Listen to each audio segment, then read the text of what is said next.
Well, I have some thoughts, and I kind of think that maybe there's somebody here who might have, at one time or another, had some problem with weight control. I thought so. Well, so have I. I have been fighting the battle of the bulge for years. And so tonight, I want to take you with me along on my quest for the impossible dream, the fountain of thin.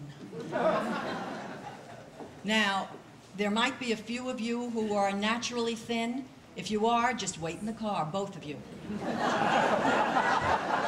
But my advice to you is come along with me, because at one point I was naturally thin and then I wasn't naturally thin. So you might get some help out of this. I've got to tell you that I do have a real problem. I love to eat. Lots of food. The more food, the merrier I get. It is absolutely a problem with me. And I know where I got that problem. My mother. Who else? She was a wonderful woman, and I loved her. But she had this one thing. Every morning she would say to me, Etty, that was my maiden name, Etty. Etty, you've got to finish your breakfast before you go to school. Right? You've heard that before. But you have to hear what my breakfast was. 2 eggs, a big bowl of oatmeal, 2 pieces of toast with butter and American cheese, a glass of chocolate milk, and 3 cookies. And that was when I was in kindergarten. Well, I've tried real hard to conquer this problem. But food, food, food, the more I eat, the more I get heavy and the more I want. I have to tell you, there have been times when we have gone to a restaurant and when I come back and someone says, what was it like? And I tell them, the food was disgusting. But the worst part was they had such small portions. And that's where I'm coming from. Well, I knew that I had to do something about this. I had to. I couldn't keep going this way.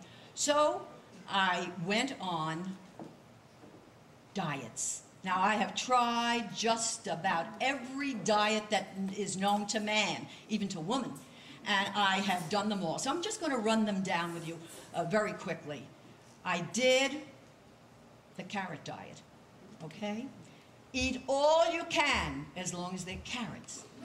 So I ate the carrots, and guess what? I turned orange, head to foot. I looked like a bottle of Tropicana, the 4-quart size, a big one. Okay, so that didn't work too well. The carrot diet was a flop. So then I went on another all-you-can-eat diet, okay? All the grapefruit you can eat, okay? You know where I'm going. Well, that acid was burning away my teeth. So I had a choice. Do I want to be toothless or chubby? I opted for chubby. And so that grapefruit diet was another flop. Oh, and then all you can eat cabbage soup. Okay. Cabbage for breakfast, cabbage for lunch, for dinner, and cabbage soup before bedtime. You know what that did for me. That diet was a total bomb. An absolute bomb.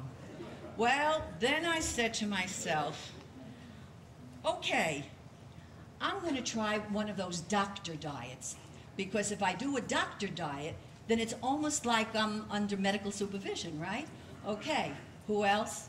Dr. Atkins, anybody? Okay, Dr. Atkins. Now that was a wonderful diet. Eat all you can, fat and grease, all the good things in life. So I went on the Atkins diet, and it was wonderful. Sweet cream. I hadn't tasted it in years. No more of that diet skim milk, you know, that turns the coffee gray. I had wonderful, wonderful sweet cream, and my coffee was glowing. I was happy with that. Then you could eat all the butter you want. I hadn't had butter in so many years. All I'd had was that waxy diet margarine that's tasteless, you know. So here was real butter. One problem. I had nothing to put it on. They didn't let you have bread or a baked potato. But I've got to tell you something. It is delicious by the spoonful. Don't knock it unless you've tried it. I'll tell you, it was good. So then, okay, the top, steak. All you can eat, but don't trim the fat. Like, who would want to trim the fat? That's the best part, right? And my husband was trimming his fat, so I ate his. And we became Jack Sprat and his wife. And there was only one problem. I gained 10 pounds. But it was the best 10 pounds I ever gained. I loved it. Okay, finished. On to Dr. High Tarnower. Huh? The Scarsdale diet? Yeah, you know that one. Okay, I really don't remember very much about that diet. But I can tell you, I really think that I hated it.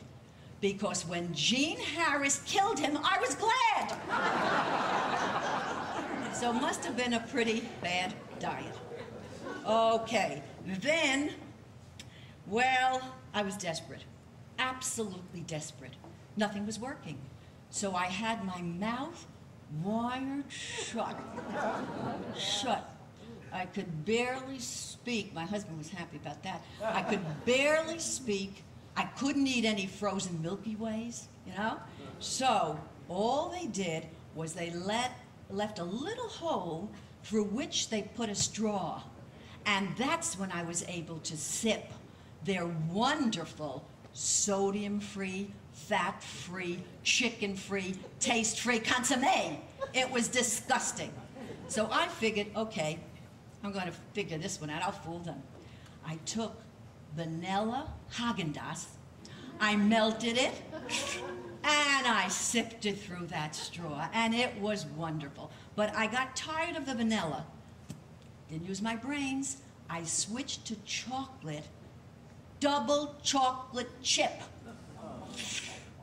And so when they dug all those chocolate chips out of the wires, they unscrewed me and they threw me out of the program. I was nowhere again, nowhere at all. Well, okay, the final try, the chubby clubs. Where else, everybody? Weight Watchers, right? Weight Watchers, you've been there. Okay, so I go into the Weight Watchers office and I meet the weigher-inner, the lady who weighs you in, Shirley. And Shirley puts me on the scale, and I was so embarrassed. I thought I was going to die. She said, listen, honey, don't worry. Here are all the pamphlets with the points, with the calories, with the recipes, with all that junk. Take this home, and when you come back next week, you'll see you're going to lose some weight. Okay, I took the whole pamphlet home, put it in the closet, and I forgot about it.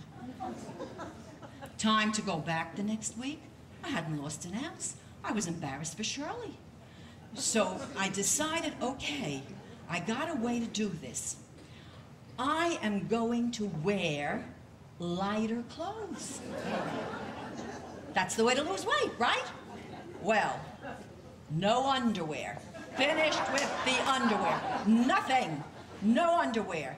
And then I took out a nightgown, a summer nightgown, sleeveless, that I had, came about up to here, and I think it was made of gauze. I think it was gauze. I put that on. Of course, no socks, no socks. Then I started with my jewelry. I took off the rings, everything, every ounce counts. I had to show Shirley that I was good. So I took the rings off. I even trimmed my toenails. An ounce is an ounce, right? And there I go, and I have to tell you, the dead of winter in New York. And me wrapped up in my down coat with nothing on underneath. So I come to the Weight Watch, and there's Shirley, and I jump on the scale, and Shirley says, oh, see, honey, I told you, 3.2½ ounces. I was in. She said, now I want you to go into the meeting room.